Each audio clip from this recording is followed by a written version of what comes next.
నమస్తే, welcome to our channel. నేను ప్రియాంకరావు. కల్తీ నెయ్యి వ్యవహారం అంటే గతంలో మనం మాట్లాడుకున్నాం. ఎవరికి తోచింది వాళ్ళు చెప్తూ ఈ కల్తీ నెయ్యి వ్యవహారాన్ని తప్పుదారి పట్టించే ప్రయత్నాలు జరుగుతున్నాయి అని. ఎందుకంటే సిట్ ఏం చెప్పింది, ఆ ఛార్జ్ షీట్లో అంటే 2 ఛార్జ్ షీట్లలో ఏం పొందుపరిచింది, ఆ అంశాలని పక్కన పెట్టేసి ఎవరి ఊహాజనితంగా వాళ్ళు మాట్లాడుతున్నారు అని. ఎగ్జాక్ట్గా నిన్న ఉండవల్లి గారు అంబటి రాంబాబు గారిని కలిసి వచ్చిన తర్వాత మాట్లాడిన మాట కావచ్చు, జర్నలిస్ట్ సాయి గారు ఆయన చేస్తున్న వీడియోస్లో కావచ్చు, ప్రొఫెసర్ నాగేశ్వరరావు గారు మాట్లాడిన మాటలు కావచ్చు, ఇప్పుడు ఎగ్జాక్ట్గా సరిపోలుతున్నాయి. అంటే తప్పుదారి పడుతుందా ఈ కేసు, అంటే ప్రజల్లోకి వెళ్ళాల్సిన మెసేజ్ వెళ్ళట్లేదా అనే అనుమానాలు.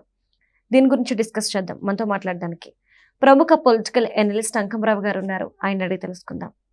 నమస్కారం సార్. నమస్తే అమ్మా. ఉండవల్లి గారు అంటారు, చంద్రబాబు నాయుడు గారిని ఎవరో తప్పుదోవ పట్టిస్తున్నారు, రాంగ్ డైరెక్షన్, అందుకని ఈ కల్తీ నెయ్యి వ్యవహారంలో ఆయన చేస్తున్న కామెంట్స్ ఆయనకి తెలియట్లేదు, అవన్నీ అబద్ధాలు అని ప్రెస్ మీట్ పెట్టి మరీ దాని మీద వివరంగా చెప్తాను అంటున్నారు. ప్రొఫెసర్ నాగేశ్వరరావు గారు కావచ్చు, జర్నలిస్ట్ సాయి గారు కావచ్చు, ఇంకొంతమంది జర్నలిస్ట్ అనే ముసుగులో ఉన్న కొంతమంది వీడియోలు అబ్జర్వ్ చేస్తే తప్పుదారి పడుతుందేమో అన్న అనుమానం వ్యక్తమవుతుంది. సిట్ ఏదైతే చెప్పిందో ఎగ్జాక్ట్గా దాని గురించి ఎవరు మాట్లాడట్లా, దాన్ని పక్కన పెట్టేసారు, 1-2 లైన్లు పట్టుకొని మాట్లాడుతున్నారు. మీరేమంటారు? ఇక్కడ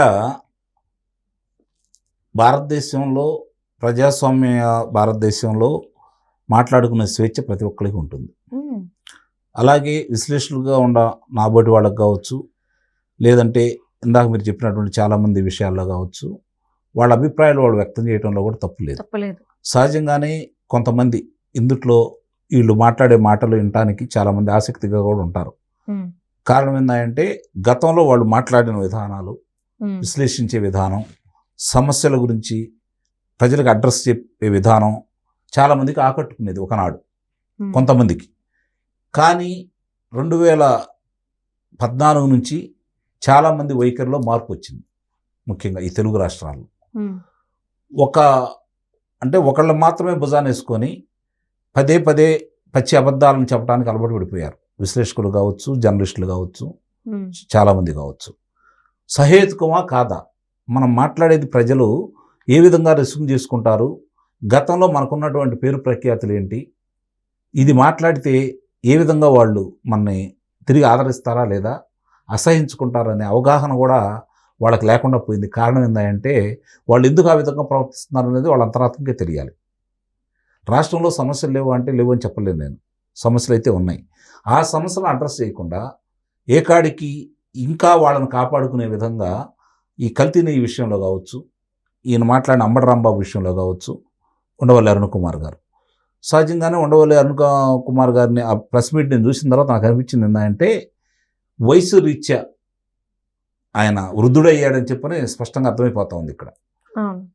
ఆ వృద్ధాప్యంలో వచ్చే కొన్ని అంటే మతిమరుపు కావచ్చు, కొన్ని విషయాలు ఆయనకు కూడా వచ్చినాయి అనిపిస్తూ ఉంది చూస్తూ ఉంటే, ఆయన మాట్లాడే విధానం చూసుకున్న తర్వాత. మీరు గమనిస్తే తెలుగుదేశం ప్రభుత్వం హయాంలో మద్యానికి సంబంధించి క్వార్టర్ బాటిల్ పట్టుకొని దాని గురించి 1 గంట సేపు విశ్లేషణ చేశాడు. ఇది ఎంత తయారైద్ది, మూత ఎంత, సీసా ఎంత, ఇందులో మందు ఎంత, బెవరేజ్ వాళ్ళు ఏ విధంగా ఎంత కొంటున్నారు, ప్రజలకు ఏ విధంగా అందిస్తున్నారు, దీని గురించి కూడా మాట్లాడాడు. మరి అదే వైఎస్ఆర్సీపీ ప్రభుత్వంలో దానికి 3 పెంచినప్పుడు కూడా మాట్లాడాల. అంటే ఉండవల్లి అరుణ్ కుమార్కి తెలుగుదేశం ప్రభుత్వం అధికారంలో ఉన్నప్పుడు మాత్రమే సమస్యలు గుర్తొస్తాయి. వాళ్ళ అధికారంలో ఉన్నప్పుడు, రాజశేఖర రెడ్డి అధికారంలో ఉన్నప్పుడు వాళ్ళిద్దరు కలిసి రామోజీరావు గారి మీద ఏ విధంగా అయితే ఒక్కరోజైనా 1 గంట అయినా సరే ఆయన జైల్లో పెట్టాలని చెప్పని ఎలాంటి కార్యక్రమాలు చేపట్టారో మనం చూస్తూనే ఉన్నాం. ఇప్పుడు కూడా మళ్ళీ తిరిగి అదే చాలా రోజుల నుంచి ఏందా ఇంకా తను బయటికి రాలేదు, మాట్లాడలేదు అనుకున్నాను నేను. ఈరోజు వచ్చి అంబటి రాంబాబు గురించి అక్రమంగా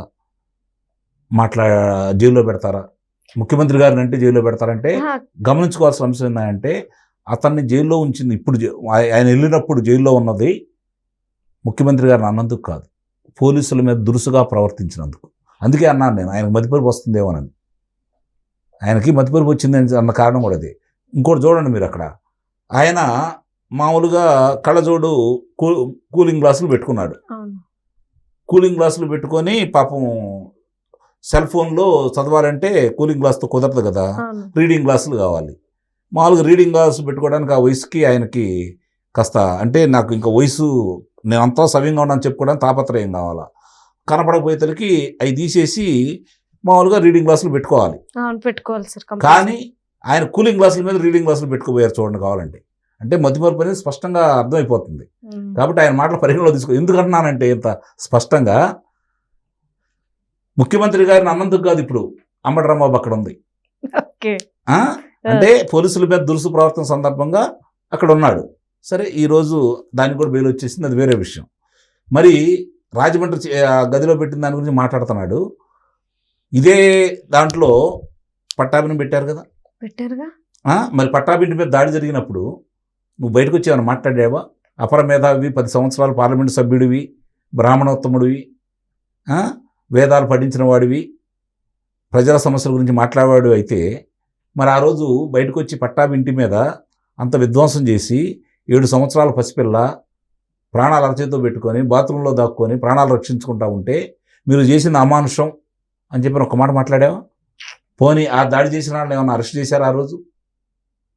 బుద్ధా వెంకన్న, బోండా ఉమా గారు ఇద్దరు మాచర్ల నియోజకవర్గానికి పరిశీలనకు వెళ్తూ ఉంటే ఎలక్షన్లు అక్కడ దారుణంగా జరుగుతున్నాయి అని చెప్పని అక్కడ ఎవరైతే తొలగా కిషోర్ అనే వ్యక్తి అతి దారుణంగా వాళ్ళు వెళ్ళే వాహనం మీద దాడి చేస్తే అలా దాంతోపాటు ఉన్న లాయర్ గారికి తలకు దెబ్బలు తగిలి వాళ్ళు ప్రాణాపాయం నుంచి బయటపడి వచ్చారు కదా. మరి ఆ రోజు ఏమన్నా ఖండించావా? ఇట్లా చెప్పుకుంటా వెళ్తే చాలా ఉంటాయి. సరే మిగిలిన మేధావులు కూడా ఈరోజు కల్తీ నెయ్యి గురించి అలా మాట్లాడకూడదు, ఇలా మాట్లాడకూడదు, అలా జరిగింది, ఇలా జరిగింది, దాంట్లో అది లేదు ఇది లేదు, ఒకళ్ళు వచ్చేతలకి అది తెలుగుదేశం ప్రభుత్వం హయాంలో జరిగింది, దాని గురించి రిపోర్ట్లు ఇవన్నీ మాట్లాడుతూనే ఉన్నారు.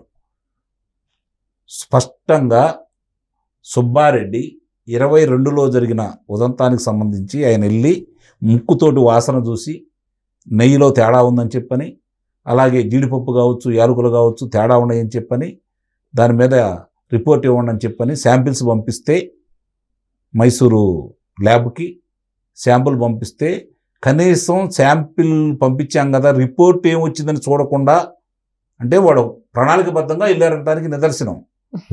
మరి దాని గురించి ఎవరు మాట్లాడరు, రిపోర్టు చూడలేదు.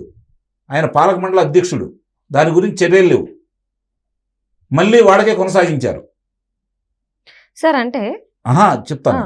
ఇప్పుడు అట్లా చేసుకుంటా వచ్చిన దాని గురించి ఈరోజు కనపట్లా. ఈరోజు దాంట్లో ఏముంది? ఎన్డీడీబీ రిపోర్టును ఏదన్నా కాదని సిట్టువాడు చెప్పారా? ఎన్డీఏఆర్ఐకి ఈరోజు వాళ్ళు పంపించిన దాంట్లో వాళ్ళు ఇచ్చిన రిపోర్టు ప్రకారం అదైనా సరే సంపూర్ణంగా ఏమన్నా ఉందా? సంపూర్ణంగా ఏమన్నా ఉందా? తక్కువగా ఉంది అంటే, తక్కువగా ఉంటే మేము గుర్తించలేము అంటే అసలేమి లేనట్ట, అసలేమి లేనట్ట అపర మేధావులు చెబుతున్నారు కదా. అదే రేర్ అంటే అరుదైనా అంటే ఉండొచ్చు, ఉండకపోవచ్చు, మేము ఇంకా క్లారిటీ ఉండదు అని చెప్పని వీళ్ళు ఇస్తున్నారు ఈ రోజు. అంటే నేను అదే అడుగుతున్నాను సార్, రేర్ అనే పదానికి అర్థమే మారుస్తుంది వైసీపీ వాళ్ళైతే. మరి వాళ్ళని ఎవరో మిస్లీడ్ చేస్తున్నారు అండం అనేసి చంద్రబాబు నాయుడు గారిని ఎవరో మిస్లీడ్ చేస్తున్నారు అంటే ఇక్కడ స్పష్టంగా కల్తీ జరిగిందని చెప్పని సుబ్బారెడ్డి ఒప్పుకున్నాడు, సజ్జల రామకృష్ణారెడ్డి ఒప్పుకున్నాడు. కల్తీయే కాదు అసలు ఇయే కాదనేది అర్థమైపోయింది, కెమికల్స్ ద్వారా అనేది అర్థమైపోయింది, సిట్టు వివరంగా ఇచ్చింది. ఆ విషయాలన్నీ మర్చిపోయి వీళ్ళు మాట్లాడుతున్నారు అంటే ఇప్పుడు కొంతమంది అదే ఇందాక నేను చెప్పినట్టు నేను కూడా అంతకుముందు వాళ్ళ విశ్లేషణ ఏదైనా వస్తూ ఉంటే ఆ 15 నిమిషాలు 20 నిమిషాలు స్పష్టంగా వినేవాడిని. కారణం ఏంటంటే కొంతమంది వామపక్ష భావాలు ఉన్నారు దాంట్లో, వాళ్ళు ఏం చెప్తారని ఆసక్తిగా ఉండేవాడిని. ఈ 2014 నుంచి కావచ్చు, అప్పుడు వాజ్పేయి గారు ఉన్నప్పుడు కావచ్చు, మొట్టమొదటి నుంచి కూడా వాళ్ళు వ్యతిరేకంగానే మాట్లాడుతూనే ఉండేవాళ్ళు. వాళ్ళకు మాత్రమే అన్ని విషయాలు తెలిసినట్టు, ఈ కూటమి ప్రభుత్వాల అధికారంలోకి వచ్చిన తర్వాత ఏదో అన్యాయం జరుగుతున్నట్టు మాట్లాడుతూ ఉండేవాళ్ళు. అయినా సరే కొన్ని విషయాలు ఇంత ఘోరంగా మాట్లాడేవాళ్ళు కాదు, వాళ్ళు సమస్యల మీద మాట్లాడుతూ ఉండేవాళ్ళు, వినసొంపుగా ఉండేది. కానీ ఈరోజు వాళ్ళ స్థాయి తగ్గించుకుంటున్నారే తప్ప వాళ్ళ స్థాయిలో మాట్లాడట్లేదు అనేది మాత్రం స్పష్టం. ఇప్పుడు ఇంకొక అతని గురించి విజయసాయిరెడ్డి చెప్పాడు కదా నెల కింద పంపిస్తున్నారు అని, కాబట్టి వాళ్ళ మాటలు పరిగణలో తీసుకోవాల్సిన అవసరం లేదు. కానీ దాని గురించి విశ్లేషణ చేయాల్సిన అవసరం అయితే నిస్సందేహంగా ఉంది. ఈరోజు దేశవ్యాప్తంగా హిందువులందరూ, అలాగే హిందువుల తరపున ఉన్నటువంటి పీఠాధిపతులు కావచ్చు, మతాధిపతులు కావచ్చు, స్వామీజీలు కావచ్చు, వాళ్ళందరూ కూడా మనోవేదంతో ఈరోజు రోడ్డెక్కి మాట్లాడుతూ ఉంటే దానికి సమాధానం ఏ విధంగా సమాధానం చెప్పాలనే విషయాన్ని మర్చిపోయి వాడు చేసిన తప్పుల గురించి మాట్లాడకుండా ఈ సిట్లో ఏదో ఇచ్చింది అని చెప్పని అసలు దాంట్లో పేజీలు మొత్తం చదవండి, ఏమేమి ఇచ్చారు, వాళ్ళ క్లీన్ చిట్ ఇచ్చారా పోని.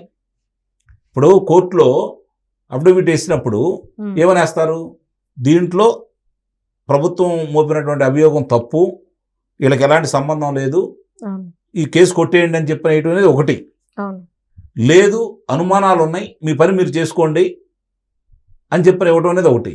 ఇక్కడ వాళ్ళ క్లీన్ చిట్ అయితే ఇవ్వలేదు కదా, దీంట్లో అధికారుల్ని తప్పుపట్టారు కదా, వాళ్ళ మీద చర్యలు తీసుకోమని చెప్పారు కదా, ఇది ఇట్లా జరిగింది అని చెప్పారు కదా, బోరే బాబా అనే దాంట్లో సుక్క కూడా నెయ్యి లేదు, వాళ్ళు పాలు సేకరణ చేయలేదు, అదంతా కెమికల్స్ ద్వారా వచ్చిందని చెప్పారు కదా, 8,900 కోట్ల 8,900 కిలోల లాప్సా అనే దాన్ని తీసుకొచ్చారని చెప్పి దాంట్లో ఉంది కదా. మరి ఎన్ని ఎంత వివరాలన్నీ దాంట్లో ఉన్న తర్వాత దాని గురించి మాట్లాడకుండా ఇదే అంశాన్ని గురించి మాట్లాడుతున్నారు అంటే ఆ మాట అన్నాడు, ఎక్కడ ఉండే జంతు కొవ్వులు ఇవన్నీ వరుసనే వస్తాయి, తొందర ఏముంది.